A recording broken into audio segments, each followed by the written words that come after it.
Welcome to Science Quickly, a Scientific American podcast series. I'm Josh Fishman, Scientific American's Senior Health Editor. Is it possible for one person to have several completely different personalities? I've seen movies and read books that claim that this happens, but is it real? To answer that question, today I'm joined by psychotherapist and anthropologist Rebecca Lester from Washington University in St. Louis. She'll tell us about a patient she worked with for many years, an amazing young woman with 12 different parts. These parts started out fighting with one another, but eventually and remarkably they formed a peaceful community, many selves in one body and mind.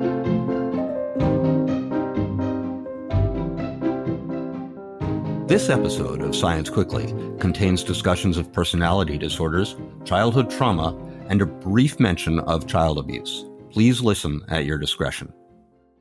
Rebecca, who was Ella? Sure. Well, Ella is, of course, a pseudonym to protect her privacy. At the time she came to see me, she was a 19-year-old college student. She was dealing with symptoms of complex post-traumatic stress disorder. So that included things like flashbacks, nightmares, bodily kinds of difficulties, and she had some disordered eating and self-harm. So she had a lot going on that she was really struggling with this trauma that she had experienced. Where did this PTSD come from? She was very upfront about that. She endured really horrific abuse as a young child and was very aware of that, never had forgotten it. And that was the primary motivator of the PTSD. Yeah. But that wasn't all that was going on with Ella. You noticed a couple of things after you'd been working with her, you told me. That's right. Yeah, she was the one to notice at first. She would come into session. She was very confused. She was confused about things that were happening in her life that she didn't understand. She was kind of missing pockets of time. She would find herself in conversations that she didn't remember the beginning of, and then she's in the middle of them. And she became most alarmed when she started to find pictures, like hand-drawn pictures and notes and things around her room that she did not remember doing. But she's the only person with access to her space, so she figured she must be doing it, but she had no recollection of it, and she was really concerned about what was going on. So I kind of took a very agnostic approach to this at first and tried to kind of help her process her confusion and her fear about what was happening. And it wasn't until she presented very differently in one therapy session that I started to think maybe something more serious was happening. By presented differently in a therapy session, you mean that her behavior changed while the two of you were sitting together? That's right. We were in the middle of a session talking like we usually did. And then she became quiet, as people sometimes do in therapy. So I didn't think anything about that in particular. But then she started talking in a very different sort of voice. It was much higher than her usual voice. It was kind of sing-songy. It was different than anything I'd heard. I've been working with her for about a year. And so I just kind of went with it and kept talking to her like I had been previously. But as it continued, I started to really wonder what was going on. And so at one point, I asked her how old she was. And she said she was 7. What was your internal reaction when she said that? My internal reaction was surprise. And I tried to be very careful not to react visibly to her, because I didn't know what was going on. And whatever it was, that was her experience at the moment. So I didn't want to influence that in any way. Did this conversation with this 7-year-old go on for a while? For about 5 minutes or so, we talked, and I asked some questions about if she knew where she was. She said she'd seen me and my office in a dream, but she didn't remember ever being there before. And then she just got quiet again like she had before, kind of looked down. And then she started talking again in her regular voice, like continuing the conversation we'd been having 5 minutes before as if nothing had happened. Wow. Yeah. Did you tell Ella at that point what you saw had just happened?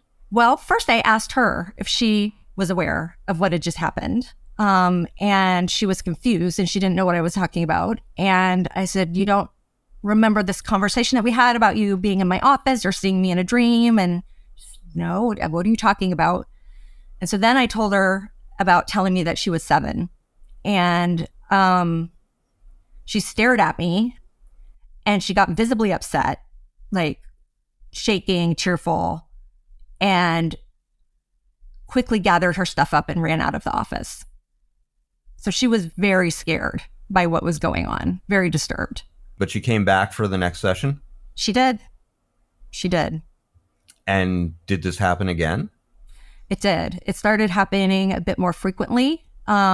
Not every session, but increasingly it did happen more. And again, I tried to be as non-reactive as I could, talking to her like I would normally. I didn't want to deny what was happening, of course. I wanted to respect that that's her experience. I also didn't want to intensify it inadvertently by the way I was responding to her. So I tried to be very careful about that and just kind of explore what it was she was trying to communicate through this part of her that was 7. You know, whether you believe in dissociative identity or not, that's how she was speaking to me. So I was trying to understand what she needed to tell me from that position. Can you tell me what DID or dissociative identity disorder is? Yes.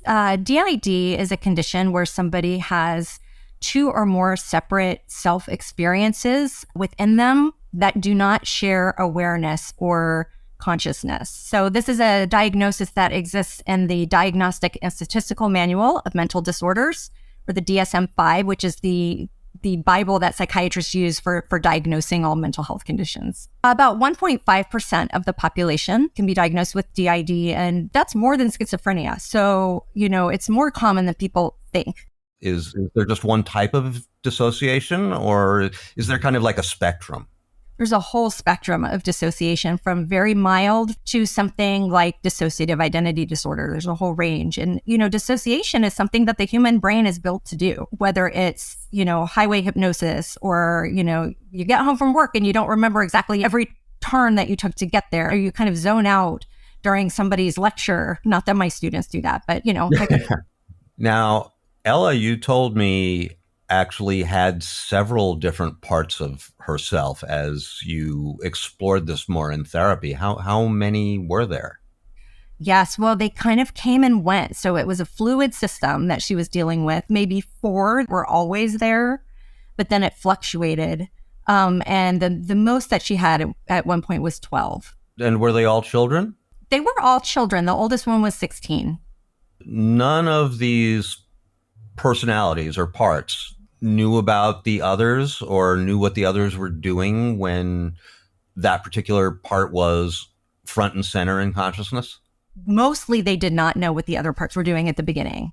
The part that came out to me first, that 7-year-old part, had a little bit more awareness of the bigger system. She knew more about the younger parts and kind of what they were thinking and feeling, but not the 16-year-old. So it really depended on which part it was, but when a part was out, the other parts did not necessarily know what was happening.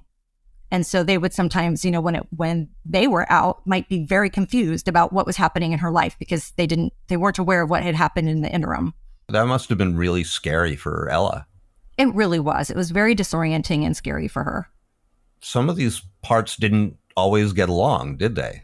No, they did not. So Violet, the 7-year-old, and Ada, the 16-year-old in particular, were very often diametrically opposed. They were very different types of personalities. Violet was very open and loving and caring and affectionate and, you know, really wanted to be connected. And Ada was much more suspicious, and she'd been hurt. I mean, they all had been hurt, but Ada was carrying that in a particular way when it came to like authority figures. So she was very suspicious. She was also very moralistic and kind of punishing and very hard in her approach. And so the two of them would get into disagreements quite often. Yeah, that's definitely making her life more difficult. Yeah. Right now on TikTok, DID seems to be having a moment. There are people who front different personalities in their TikTok videos and say that they have DID. Are you aware of it? I am aware of it, yeah. And I find it really fascinating. I think there's 2 things. First of all, I think it's not possible to determine whether or not somebody really has DID from watching a 30-second video or on TikTok, or even a bunch of 30-second videos on TikTok, you know, without sitting down for extensive periods of time with somebody. You can't really know for sure what's going on. But the other cultural question, this is where the anthropology comes in, is why would this be a phenomenon now? Why are people fascinated in this now? Why is it catching people's attention? What would be the potential benefits of somebody presenting with multiple personalities? And so that is something with these TikTok videos that I would be curious about the motivations. And it doesn't mean that somebody doesn't have DID, but it is curious. I know in Ella's case, she had a very different orientation to what was going on, and she did not want anybody to know. Like her parents didn't know, nobody knew except me. She was on the opposite end of that kind of a thing. She tried to hide it as much as possible. And she, in fact, had the opposite of benefits. She had severe disadvantages. Yes, it was interfering with her schoolwork. It made her everyday life very difficult. With DID, I know that psychiatrists have traditionally tried to integrate multiple personalities into one. In Ella's case, you decided not to do that. Who decided not to do that and why? Well, Ella was very adamant that she did not want integration. And I was inclined to follow her lead because for me, the issue was not so much how many parts did she have. It was how well were they working together? Was she processing the trauma that she'd experienced? How well was she able to function in her everyday life? So we really worked on processing and working through the trauma and helping her find strategies for dealing with her condition in her everyday life. And my opinion was, the rest of it will take care of itself organically. That's not something we needed to deliberately work toward. How did you try and do that in therapy? Well, we started with some kind of external tools that she could use. So started with just keeping a notebook that she had in her room when whichever part came out would just make some notes about what they did. So the other parts would know what to expect when they were out. So just basic communication between the parts or emailing, they would email sometimes. And we worked to kind of progressively internalize those tools so that she could eventually, have them communicate internally. She created an imaginary room in her mind where they could congregate or meet up with each other. Wow, that's fascinating. Yeah, it was very elaborately kind of imagined on her part. And it was very helpful for her to be able to have that visualization, to have that internal communication among the parts. And so it became much easier with time that they still felt like they were separate, but they had more awareness of what was going on with the other parts. How is Ella doing now? She's older now. She's in her late 20s. That's right. She's in her late 20s. She's doing well. She's got a great job, career, actually. She was married a few years ago. She has a toddler. So she's, doing that, which is its own experience. She says that she still struggles. Obviously, the trauma is still something that she deals with and still has effects of that. And she still feels the presence of the parts in her. But she says that she's, come to a place where she can really work with them and feel like her life is really thriving at this point. And she works with children with special needs. So has mentioned that her experience with having child parts has really helped her actually in that work. She's done just such an amazing job of taking what could have been very debilitating and really converting it into something that is, a benefit not just to her, but to people around her who don't even know. And if I could just say, I'd like to say a thank you to her for permitting me to talk about this. And she wants people to hear about her story so we have better understanding about DID and how it can be treated. Well, I'll join you with that. Thank you, Ella.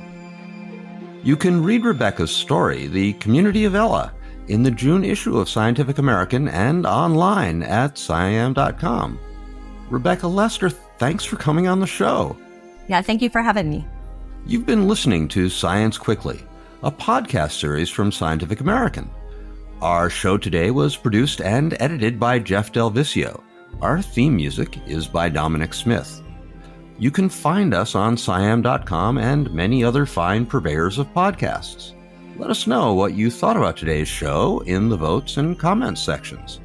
Join us soon for our next show, and thanks for listening.